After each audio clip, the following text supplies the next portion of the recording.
بسم اللہ الرحمن الرحیم۔ ابتدائے سخن اس وحدہ لا شریک کے نام سے جو کالی راتوں میں کالے پانیوں میں کالے پتھروں کے نیچے چھپی کالی کالی حشرات کو بھی خوراک مہیا کرتا ہے۔ السلام علیکم ناظرین، ٹاک شاپ ود عبدالواسع میں خوش آمدید۔ میں ہوں آپ کا ہوسٹ عبدالواسع کھوکھر، اور میرے ساتھ ہیں ہمارے آج کے مہمان فضیلت الشیخ عبدالہادی خان صاحب۔ کیسے مزاج ہیں؟ الحمدللہ جی، اللہ کا احسان، آپ سنائیں؟ ماشاءاللہ الحمدللہ۔ اور آج ہم جس موضوع پر بات چیت کرنے والے ہیں وہ ہے فطرانہ۔ یہ موضوع نہایت اہمیت کا حامل ہے اور اس کے بارے میں چند سوالات جن سے ہم سب کو آگاہ ہونا چاہیے، وہ سوالات آج ہم محترم سے پوچھیں گے اور یہ ہمیں ان سے رہنمائی فرمائیں گے۔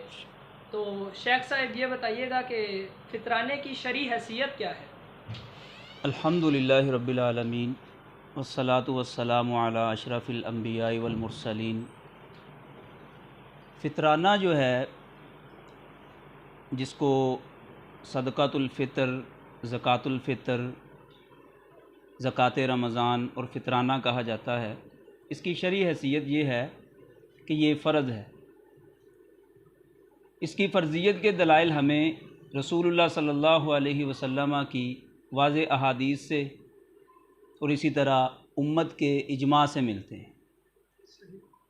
نبی علیہ الصلاۃ والسلام کے بارے میں سیدنا ابن عمر رضی اللہ تعالیٰ عنہما فرماتے ہیں، صحیح بخاری اور صحیح مسلم کی یہ حدیث ہے۔ صحیح بخاری کی حدیث کا نمبر 1503 ہے اور صحیح مسلم کی 984 نمبر حدیث ہے۔ عبداللہ ابن عمر فرماتے ہیں کہ فرض رسول اللہ صلی اللہ علیہ وسلم زکوٰۃ الفطر، کہ یہ صدقۃ الفطر جو ہے، فطرانہ جو ہے، اس کو رسول اللہ صلی اللہ علیہ وسلم نے فرض قرار دیا ہے۔ اسی طرح سنن ابی داود، اس کی حدیث نمبر 1609 ہے۔ سنن ابن ماجہ، اس کی حدیث نمبر 1827 ہے۔ سیدنا عبداللہ ابن عباس رضی اللہ تعالیٰ عنہما وہ بیان کرتے ہیں کہ فرض رسول اللہ صلی اللہ علیہ وسلم زکوٰۃ الفطر، کہ نبی علیہ الصلاۃ والسلام نے، رسول اللہ صلی اللہ علیہ وسلم نے زکوٰۃ الفطر یعنی فطرانہ کو فرض قرار دیا ہے۔ اسی طرح مسند احمد، نسائی، ابن ماجہ اور سنن الکبریٰ البیہقی میں صحیح سند کے ساتھ روایت ہے۔ سیدنا قیس بن عبادہ رضی اللہ تعالیٰ عنہ وہ بیان کرتے ہیں کہ امرنا رسول اللہ صلی اللہ علیہ وسلم بصدقۃ الفطر، کہ نبی علیہ السلام نے، رسول اللہ صلی اللہ علیہ وسلم نے ہمیں صدقۃ الفطر ادا کرنے کا حکم دیا ہے۔ تو نبی علیہ السلام کے متعلق یہ الفاظ کہ آپ نے ان کو فرض کیا، آپ نے ان کا حکم دیا، یہ فطرانے کی فرضیت پر واضح دلیل ہے۔ اسی طرح اس مسئلہ پر امت کا اجماع بھی ہے، اور جس مسئلہ پر امت کا اجماع ہو وہ بھی ہمارے لیے حجت اور دلیل ہے۔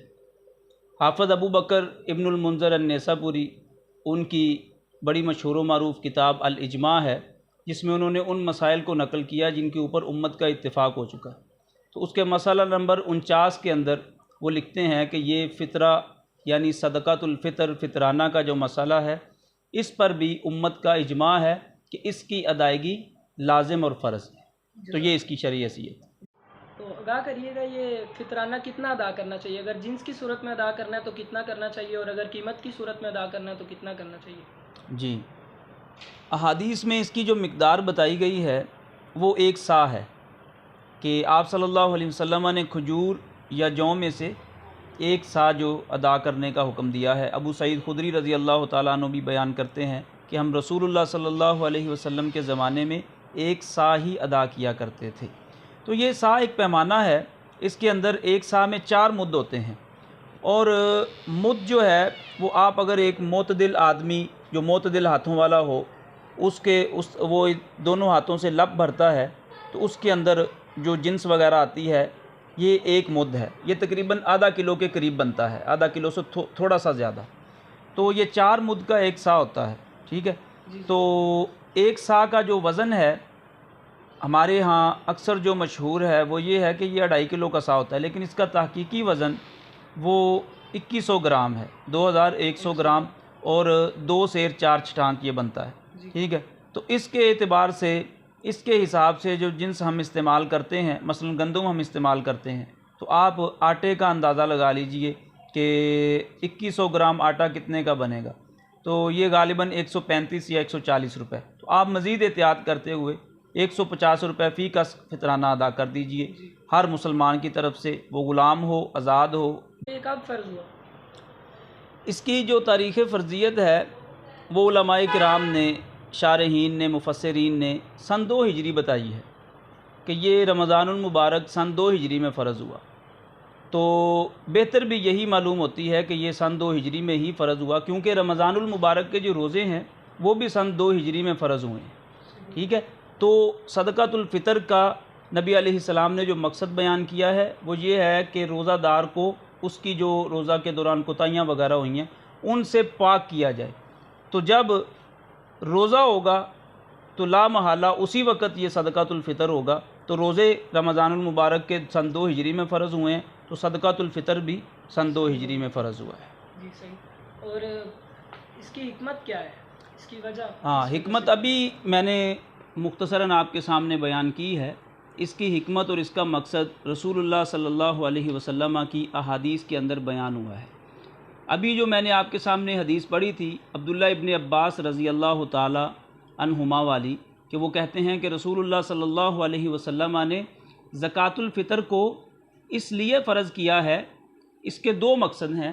پہلا ہے طہرۃ للصائم من اللغو والرفث، ابو داود اور ابن ماجہ کی یہ صحیح حدیث ہے کہ صدقۃ الفطر ادا کرنے کا مقصد یہ ہے، پہلا مقصد کہ روزہ دار سے دوران روزہ جو لغو باتیں سرزد ہوئی ہیں، فضول باتیں اس سے سرزد ہوئی ہیں، ان سے روزہ دار کو پاک کیا جائے۔ دوسرا مقصد وطعمۃ للمساکین، جو مساکین ہیں ان کے لیے کھانے کا سامان مہیا کیا جائے، تاکہ عید کے دن، خوشی کے دن وہ بھی اپنے آپ کو دوسروں سے جدا محسوس نہ کریں، خوشی کے اندر وہ بھی شریک ہو سکیں، کھانے پینے کا ان کو سامان مہیا کیا جا سکے۔ یہ 2 مقصد اس کے حدیث رسول صلی اللہ علیہ وسلم بیان کیے گئے۔ یہ کس وقت ادا کیا جاتا ہے؟ اس کے ادائیگی کا جو وقت ہے، چونکہ اس کا سبب رمضان کا اختتام ہے، ٹھیک ہے، یعنی رمضان جب ختم ہو جائے، رمضان کا چاند، شوال کا چاند نظر آئے، رمضان کا اختتام ہو جائے، اس کی ادائیگی کا وہ وقت ہے کہ اس کو رمضان کا اختتام ہونے کے بعد عید کی نماز پڑھنے سے پہلے پہلے ادا کیا جائے۔ اس کی دلیل بھی حدیث رسول اللہ صلی اللہ علیہ وسلم میں موجود ہے۔ صحیح بخاری کی سب سے پہلی حدیث جو میں نے آپ کے سامنے پڑھی تھی، حدیث نمبر 1503، اس کے اندر سیدنا عبداللہ ابن عمر رضی اللہ تعالیٰ عنہما فرماتے ہیں نبی علیہ الصلاۃ والسلام سے کہ آپ صلی اللہ علیہ وسلم نے جس طرح اس صدقۃ الفطر کو فرض کیا ہے، اسی طرح اس کے متعلق حکم بھی دیا ہے، وَأَمَرَ بِهَا أَن تُؤَدَّى قَبْلَ خُرُوجِ النَّاسِ إِلَى الصَّلَاةِ، کہ نماز عید کے لیے نکلنے سے پہلے پہلے اس صدقۃ الفطر کو، اس فطرانہ کو ادا کرنے کا نبی علیہ الصلاۃ والسلام نے حکم دیا ہے کہ اس کو پہلے پہلے ادا کر دیا جائے۔ اب یہ تو ہوا کہ رمضان کے اختتام پر شوال کا چاند نظر آنے کے بعد اور عید سے پہلے پہلے دینا۔ ہاں، اس کے علاوہ علماء نے ایک صورت بیان کی ہے، وہ یہ ہے کہ جہاں پر اجتماعیت کا نظام قائم ہو نا، یعنی بیت المال قائم ہو، تو وہاں پر 1-2 دن پہلے بھی ادا کیا جا سکتا ہے، تاکہ وہ ساروں کا فطرانہ وہاں پہ اکٹھا ہو اور بیت المال کے ذریعے، انتظامیہ کے ذریعے وہ فقراء مساکین تک پہنچا دیا جائے، مستحقین تک پہنچا دیا جائے۔ تو اس لحاظ سے 1-2 دن پہلے ادا کیا جا سکتا ہے۔ اگر آپ کے پاس بیت المال کا نظام نہیں ہے، آپ نے خود ادا کرنا ہے، تو پھر رمضان کا اختتام ہونے پر، شوال کا چاند نظر آنے پر عید کی نماز سے پہلے پہلے آپ ادا کریں۔ ابھی یہ جو پہلی بات میں نے کی ہے، اس کی دلیل یہ ہے کہ عبداللہ ابن عمر رضی اللہ تعالی عنہما، ان کے متعلق ان کے شاگرد ہیں نافع رحمہ اللہ، ان سے کسی نے پوچھا تھا کہ عبداللہ ابن عمر رضی اللہ تعالی عنہما فطرانہ کب ادا کرتے تھے، صدقۃ الفطر فطرانہ کب ادا کیا کرتے تھے؟ تو انہوں نے پوچھا کہ جب صدقہ وصول کرنے والا بیٹھ جاتا تھا صدقہ لینے کے لیے، تو ان سے پوچھا گیا کہ بھائی وہ صدقہ وصول کرنے والا کب بیٹھتا تھا؟ تو انہوں نے فرمایا عید الفطر سے 1 یا 2 دن پہلے۔ یہ صحیح ابن خزیمہ کے اندر صحیح سند کے ساتھ روایت موجود ہے۔ اسی طرح سنن ابی داود کے اندر حدیث نمبر 1610 ہے، اس میں بھی یہ آتا ہے کہ عبداللہ ابن عمر رضی اللہ تعالی عنہما جو ہے نا یہ عید سے 1 یا 2 دن پہلے صدقۃ الفطر ادا کر دیا کرتے تھے۔ تو بہتر صورت یہی ہے کہ آپ شوال کا جب آغاز ہوتا ہے، رمضان کا اختتام ہوتا ہے، اس وقت سے لے کر عید کی نماز سے پہلے ادا کریں، یہ بہترین صورت ہے جی۔ تو اس کے لیے یہ کن لوگوں پر فرض ہے اور کن لوگوں کو دیا جانا چاہیے؟ یہ نبی علیہ الصلاۃ والسلام کی حدیث مبارکہ کے مطابق یہ فطرہ جو ہے نا، فطرانہ جو ہے، یہ تمام لوگوں پر فرض ہے، یعنی تمام ہونا ضروری ہے اس کے لیے؟ نہیں، صاحب نصاب ہونا اس کے لیے بالکل ضروری نہیں ہے۔ دیکھیں نا، حدیث میں نبی علیہ الصلاۃ والسلام نے کیا فرمایا ہے؟ عبداللہ ابن عمر فرماتے ہیں، وہی صحیح بخاری کی حدیث نمبر 1503 کہ فرض رسول اللہ صلی اللہ علیہ وسلم زکوٰۃ الفطر صاع من تمر او صاع من شعیر علی العبد والحر۔ نبی علیہ السلام نے یہ فطرانہ فرض کیا ہے غلام پر بھی، آزاد پر بھی، والذکر والانثی، مرد پر بھی، عورت پر بھی، والصغیر والکبیر من المسلمین، چھوٹے پر بھی، بڑے پر بھی، ٹھیک ہے؟ غلام ہو، آزاد ہو، مرد ہو، عورت ہو، چھوٹا ہو، بڑا ہو، ہر مسلمان پر نبی علیہ السلام نے یہ فطرانہ فرض قرار دیا۔ اب غلام تو صاحب نصاب ہوتا ہی نہیں ہے، ہاں، غلام کا مال تو اس کے آقا کا ہوتا ہے نا جی۔ جی تو اس کے لیے صرف جنس کی صورت میں ادا کیا جاتا ہے یا قیمت وغیرہ بھی ادا کی جا سکتی ہے؟ کس طرح ادا کیا؟ دیکھیں نا، اس میں علماء کرام کا اختلاف ہے، ٹھیک ہے؟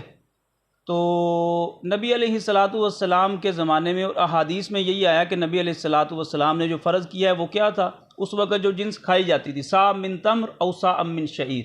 صاع یہ ایک پیمانہ ہے، یعنی 1 سا جو یا 1 سا گندم، 1 سا جو یا 1 سا کھجور جو ہے نا، نبی علیہ السلام نے دینے کا حکم دیا۔ اس وقت یہ یعنی روزمرہ کی خوراک تھی، ٹھیک ہے؟ تو آج ہمارے ہاں بھی جو جنس ہے، مثلا گندم ہے، چاول ہے، جو ہم زیادہ اکثر استعمال کرتے ہیں، اکثر و بیشتر جو جس پر ہمارا گزران ہے، اسی سے زکوٰۃ الفطر ادا کریں، اسی سے فطرانہ ادا کریں۔ لیکن اگر کوئی قیمت دینا چاہتا ہے، ٹھیک ہے، کسی کے پاس جنس نہیں ہے، اس نے لا کر دینی ہے بازار سے، تو وہ قیمت بھی ادا کر سکتا ہے، یعنی قیمت دینا جائز ہے۔ اگر آپ جنس ادا کریں تو پھر بھی بہتر ہے، اگر قیمت ادا کریں تو یہ دینا بھی آپ کے لیے جائز ہے، یہ آپ کی طرف سے کفایت کر جائے گا۔